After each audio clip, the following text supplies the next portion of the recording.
लीजिए सुनिए प्रेमचंद की लिखी कहानी सच्चाई का उपहार। वाचन समीर गोस्वामी का है। प्रेमचंद की आप अपनी पसंदीदा कहानियां अब सुन सकते हैं भारत की सबसे बड़ी पॉडकास्ट डायरेक्टरी हब हॉपर पे। हब हॉपर आपके लिए लेकर आए हैं हजारों पॉडकास्ट जो आप सुन सकते हैं दुनिया में कहीं भी कभी भी। प्रेमचंद की कहानियों के नए और पुराने एपिसोड आप हब हॉपर पर सुन सकते हैं। तो सिलसिला शुरू करते हैं प्रेमचंद की लिखी कहानी सच्चाई का उपहार का, मेरी यानी समीर गोस्वामी की आवाज में। तहसीली मदरसा बरांव के प्रथमाध्यापक मुंशी भवानी सहाय को बागवानी का कुछ व्यसन था। क्यारियों में भांति भांति के फूल और पत्तियां लगा रखी थी, दरवाजों पर लताएं चढ़ा दी थीं। इससे मदरसे की शोभा अधिक हो गई थी। वो मिडिल कक्षा के लड़कों से भी अपने बगीचों के सींचने और साफ करने में मदद लिया करते थे। अधिकांश लड़के इस काम को रुचिपूर्वक करते। इससे उनका मनोरंजन होता था, किंतु दर्जे में 4-5 लड़के जमींदारों के थे। उनमें ऐसी दुर्जनता थी कि ये मनोरंजक कार्य भी उन्हें बेगार प्रतीत होता। उन्होंने बाल्यकाल से आलस्य में जीवन व्यतीत किया था। अमीरी का झूठा अभिमान दिल में भरा हुआ था। वो हाथ से कोई काम करना निंदा की बात समझते थे। उन्हें इस बगीचे से घृणा थी। जब उनके काम करने की बारी आती तो कोई ना कोई बहाना करके उड़ जाते। इतना ही नहीं, दूसरे लड़कों को बहकाते और कहते, वाह, पढ़ें फारसी, बेचें तेल। यदि खुरपी कुदाल ही करना है तो मदरसे में किताबों से सिर मारने की क्या जरूरत। यहाँ पढ़ने आते हैं, कुछ मजूरी करने नहीं आते। मुंशी जी इस अवज्ञा के लिए उन्हें कभी कभी दंड दे देते थे। इससे उनका द्वेष और भी बढ़ता था। अंत में यहां तक नौबत पहुंची कि एक दिन उन लड़कों ने सलाह करके उस पुष्प वाटिका को विध्वंस करने का निश्चय किया। 10 बजे मदरसा लगता था, किंतु उस दिन वो 8 बजे ही आ गए और बगीचे में घुसकर उसे उजाड़ने लगे। कहीं पौधे उखाड़ फेंके, कहीं क्यारियों को रौंद डाला, पानी की नालियां तोड़ डाली, क्यारियों की मेड़ें खोद डाली। मारे भय की छाती धड़क रही थी कि कहीं कोई देखता ना हो, लेकिन एक छोटी सी फुलवाड़ी के उजड़ते कितनी देर लगती है। 10 मिनट में हरा भरा बाग नष्ट हो गया। तब ये लड़के शीघ्रता से निकले, लेकिन दरवाजे तक आए थे कि उन्हें अपने सहपाठी की सूरत दिखाई दी। ये एक दुबला पतला दरिद्र और चतुर लड़का था। उसका नाम बाज बहादुर था। बड़ा गंभीर शांत लड़का था। ऊधम पार्टी के लड़के उससे जलते थे। उसे देखते ही उनका रक्त सूख गया। विश्वास हो गया कि इसने जरूर देख लिया। ये मुंशी जी से कहे बिना न रहेगा। बुरे फंसे, आज कुशल नहीं है। ये राक्षस इस समय यहां क्या करने आया था। आपस में इशारे हुए कि मिला लेना चाहिए। जगत सिंह उनका मुखिया था। आगे बढ़कर बोला, आज इतने सवेरे कैसे आ गए? हमने तो आज तुम लोगों के गले की फांसी छुड़ा दी। लाला बहुत दिक किया करते थे, ये करो वो करो, मगर यार देखो, कहीं मुंशी जी से जड़ मत देना, नहीं तो लेने के देने पड़ जाएंगे। जयराम ने कहा, कह क्या देंगे, अपने ही तो हैं। हमने जो कुछ किया है वो सबके लिए किया है, केवल अपनी भलाई के लिए नहीं। चलो यार, तुम्हें बाजार की सैर करा दे, मुंह मीठा करा दे। बाज बहादुर ने कहा, नहीं, मुझे आज घर पर पाठ याद करने का अवकाश नहीं मिला, यहीं बैठकर पढ़ूंगा। जगत सिंह, अच्छा मुंशी जी से कहोगे तो ना? बाज बहादुर, मैं स्वयं कुछ ना कहूंगा, लेकिन उन्होंने मुझसे पूछा तो। जगत सिंह, कह देना मुझे नहीं मालूम। बाज बहादुर, ये झूठ मुझसे ना बोला जाएगा। जयराम, अगर तुमने चुगली खाई और हमारे ऊपर मार पड़ी तो हम तुम्हें पीटे बिना ना छोड़ेंगे। बाज बहादुर, हमने कह दिया कि चुगली ना खाएंगे, लेकिन मुंशी जी ने पूछा तो झूठ भी ना बोलेंगे। जयराम, तो हम तुम्हारी हड्डियां भी तोड़ देंगे।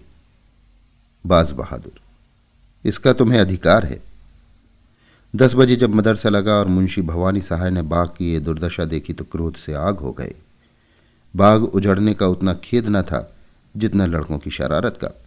यदि किसी साण ने यह दुष्कृत्य किया होता तो वो केवल हाथ मलकर रह जाते, किंतु लड़कों के इस अत्याचार को सहन न कर सके।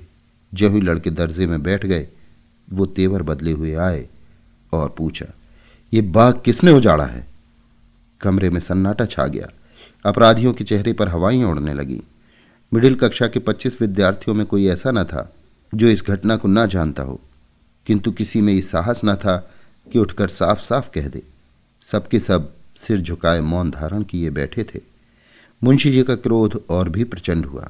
चिल्लाकर बोले, मुझे विश्वास है कि ये तुम ही लोगों में से किसी की शरारत है। जिसे मालूम हो स्पष्ट कह दे, नहीं तो मैं एक सिरे से पीटना शुरू करूंगा। फिर कोई ये ना कहे कि हम निरपराध मारे गए।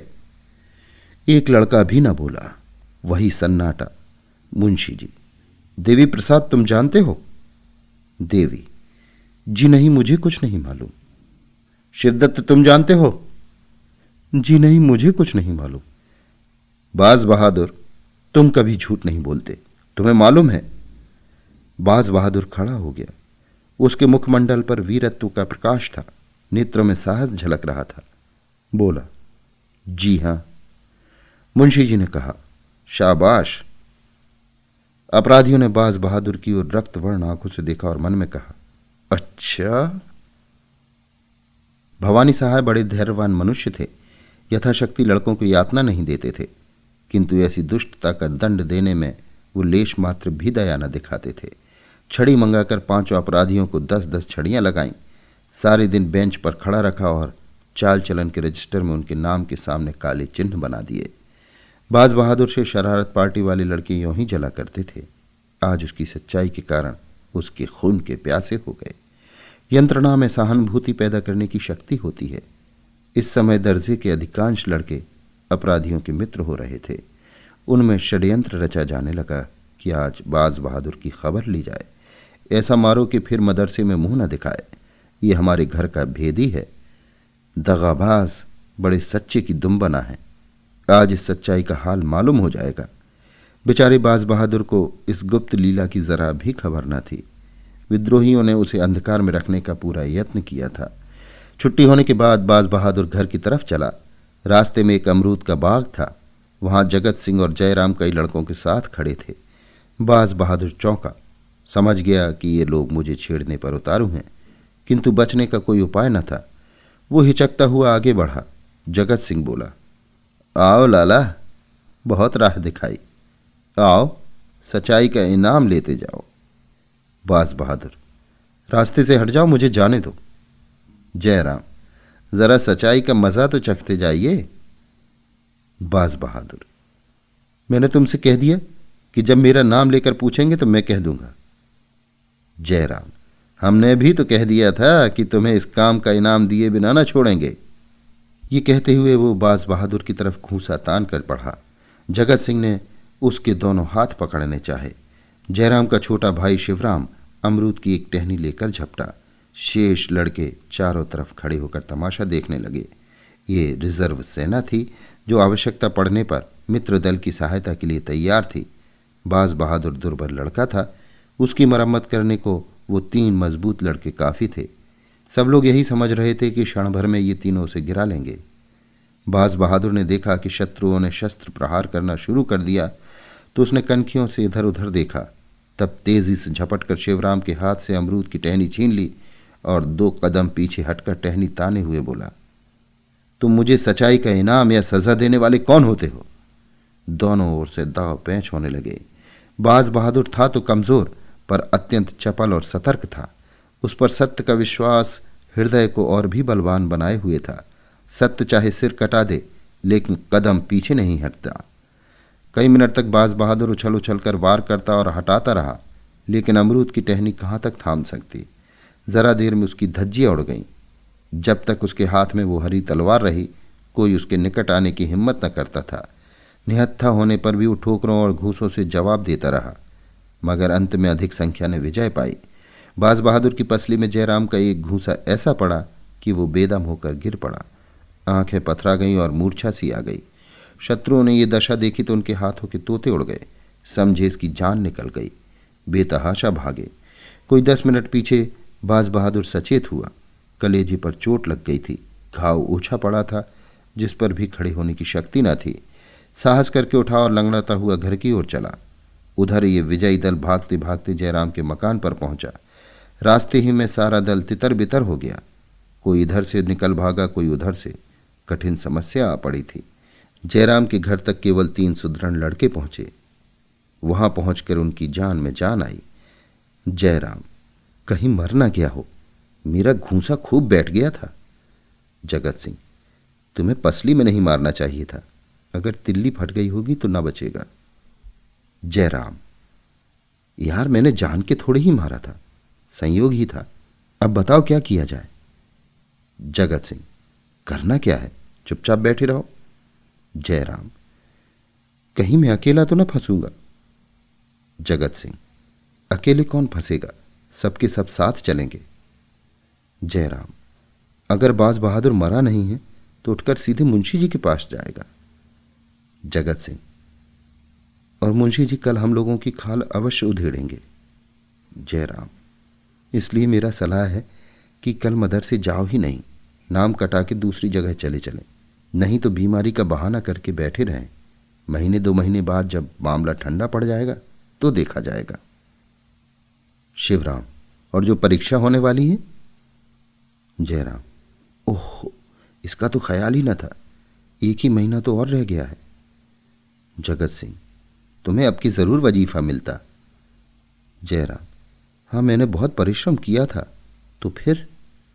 जगत सिंह, कुछ नहीं, तरक्की तो हो ही जाएगी, वजीफे से हाथ धोना पड़ेगा। जयराम, बाज बहादुर के हाथ लग जाएगा। जगत सिंह, बहुत अच्छा होगा, बेचारे ने मार भी तो खाई है। दूसरे दिन मदरसा लगा। जगत सिंह, जयराम और शिवराम तीनों गायब थे। वली मोहम्मद पैर में पट्टी बांध आए थे, लेकिन भय के मारे बुरा हाल था। कल के दर्शक गण भी थरथरा रहे थे कि कहीं हम लोग गेहूं के साथ घुन की तरह न पिस जाएं। बाज बहादुर नियमानुसार अपने काम में लगा हुआ था। ऐसा मालूम होता था कि मानो उसे कल की बातें याद ही नहीं हैं, किसी से उनकी चर्चा न की। हाँ, आज वो अपने स्वभाव के प्रतिकूल कुछ प्रसन्नचित्त देख पड़ता था। विशेषतः कल की योद्धाओं से वो अधिक हिला मिला हुआ था। वो चाहता था कि ये लोग मेरी ओर से निशंक हो जाएं। रात भर की विवेचना के पश्चात उसने यही निश्चय किया था, और आज जब संध्या समय वो घर चला तो उसे अपनी उदारता का फल मिल चुका था। उसके शत्रु लज्जित थे और उसकी प्रशंसा करते थे। मगर ये तीनों अपराधी दूसरे दिन भी न आए। तीसरे दिन भी उनका कोई पता न था। वो घर से मदरसे को चलते, लेकिन देहात की तरफ निकल जाते। वहाँ दिन भर किसी वृक्ष के नीचे बैठे रहते अथवा गुल्ली डंडे खेलते। शाम को घर चले आते। उन्होंने ये पता लगा लिया था कि समर के अन्य सभी योद्धागण मदरसे आते हैं और मुंशी जी उनसे कुछ नहीं बोलते, किंतु चित्त से शंका दूर न होती थी। बाज बहादुर ने जरूर कहा होगा, हम लोगों के जाने की देर है। गए और वे भाव की पड़ी, यही सोचकर मदरसे आने का साहस न कर सकते थे। चौथे दिन प्रातःकाल तीनों अपराधी बैठे सोच रहे थे कि आज किधर चलना चाहिए। इतने में बाज बहादुर आता हुआ दिखाई दिया। इन लोगों को आश्चर्य तो हुआ, परंतु उसे अपने द्वार पर आते देखकर कुछ आशा बंध गई। ये लोग अभी बोलने भी ना पाए थे कि बाज बहादुर ने कहा, क्यों मिस्टर, तुम लोग मदरसे क्यों नहीं आते? 3 दिन से गैर हाजिरी हो रही है। जगत सिंह, मदरसे क्या जाएं, जान भारी पड़ी है। मुंशी जी एक हड्डी भी तो ना छोड़ेंगे। बाज बहादुर, क्यों, वली मोहम्मद, दुर्गा सभी तो जाते हैं। मुंशी जी ने किसी से भी कुछ कहा? जयराम, तुमने उन लोगों को छोड़ दिया होगा, लेकिन हमें भला तुम क्यों छोड़ने लगे? तुमने एक एक की 3-3 जड़ी होंगी। बाज बहादुर, आज मदरसे चलकर इसकी परीक्षा ही कर लो। जगत सिंह, ये झांसे रहने दीजिए, हमें पिटवाने की चाल है। बाज बहादुर, तुम्हें कहीं भागा तो नहीं जाता? उस दिन सच्चाई की सजा दी थी, आज झूठ का इनाम देना। जयराम, सच कहते हो, तुमने शिकायत नहीं की? बाज बहादुर, शिकायत की कौन बात थी? तुमने मुझे मारा, मैंने तुम्हें मारा। अगर तुम्हारा घूंसा न पड़ता तो मैं तुम लोगों को रण क्षेत्र से भगाकर दम लेता। आपस के झगड़ों की शिकायत करना मेरी आदत नहीं है। जगत सिंह, चलूं तो यार, लेकिन विश्वास नहीं आता। तो हमें झांसे दे रहे हो, कचूमर निकलवा दोगे। बाज बहादुर, तुम जानते हो झूठ बोलने की मेरी बान नहीं है। ये शब्द बाज बहादुर ने ऐसी विश्वासोत्पादक रीत से कहे कि उन लोगों का भ्रम दूर हो गया। बाज बहादुर के चले जाने के पश्चात तीनों देर तक उसकी बातों की विवेचना करते रहे। अंत में यही निश्चय हुआ कि आज चलना चाहिए। ठीक 10 बजे तीनों मित्र मदरसे पहुंच गए, किंतु चित्त में आशंकित थे। चेहरे का रंग उड़ा हुआ था। मुंशी जी कमरे में आए, लड़कों ने खड़े होकर उनका स्वागत किया। उन्होंने तीनों की ओर तीव्र दृष्टि से देखकर केवल इतना कहा, तुम लोग 3 दिन से गैर हाजिर हो। देखो, दर्जे में जो इम्तिहानी सवाल हुए हैं उन्हें नकल कर लो। फिर पढ़ाने में मग्न हो गए। जब पानी पीने की लड़कों को आध घंटे का अवकाश मिला तो तीनों मित्र और उनके सहयोगी जमा होकर बातें करने लगे। जयराम, हम तो जान पर खेलकर मदरसे आए थे, मगर बाज बहादुर है बात का धनी। वली मोहम्मद, मुझे तो ऐसा मालूम होता है वो आदमी नहीं देवता है। ये आंखों देखी बात ना होती तो मुझे कभी इस पर विश्वास ना आता। जगत सिंह, भलमनसी इसी को कहते हैं। हमसे बड़ी भूल हुई कि उसके साथ ऐसा अन्याय किया। दुर्गा, चलो उससे क्षमा मांगे। जयराम, हाँ, तुम्हें खूब सूझी। आज ही जब मदरसा बंद हुआ तो दर्जे के सब लड़के मिलकर बाज बहादुर के पास गए। जगत सिंह उनका नेता बनकर बोला, भाई साहब, हम सब के सब तुम्हारे अपराधी हैं। तुम्हारे साथ हम लोगों ने जो अत्याचार किया है उस पर हम हृदय से लज्जित हैं। हमारा अपराध क्षमा करो। तुम सज्जनता की मूर्ति हो, हम लोग उजड, गंवार और मूर्ख हैं। हमें अब क्षमा प्रदान करो। बाज बहादुर की आंखों में आंसू आए।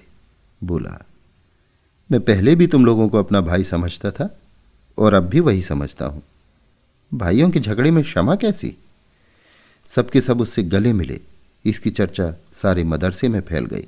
सारा मदरसा बाज बहादुर की पूजा करने लगा। वो अपने मदरसे का मुखिया, नेता और सिरमौर बन गया। पहले उसे सच्चाई का दंड मिला, अब की सच्चाई का उपहार मिला। अभी आप सुन रहे थे प्रेमचंद की लिखी कहानी सच्चाई का उपहार। वाचन समीर गोस्वामी का था।